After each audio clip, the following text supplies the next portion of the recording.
Day 4 buat duit daripada luar negara. Akhirnya guys, ada manis-manis setelah sekian lama. And Facebook kita dah spend sebanyak berapa tau? 130.48 US dollar. Dan sales kita pada hari ni adalah sebanyak 405.94 US dollar. Alhamdulillah, akhirnya produk kedua kita test berjaya. Kalau kita tengok untung dan rugi, kita dah spend sebanyak 130 dekat Facebook, kita dapat 415.94. Dan kalau korang tengok date dia start balik pada 16 November. Kenapa terlalu jauh sangat gap dia ni adalah disebabkan dia terlalu busy.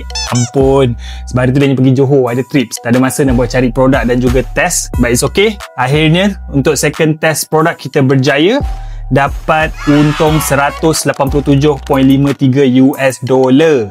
And total keuntungan kita setakat 3 hari kita buat Shopify dropshipping ni adalah sebanyak RM255 Malaysia. Alhamdulillah guys, nampaknya ada manis-manis. Dan apa yang dia akan buat sekarang ni, daripada 100 lebih US dollar ni, esok dia akan naikkan kepada $200 dalam masa 1 hari. Jumpa video seterusnya.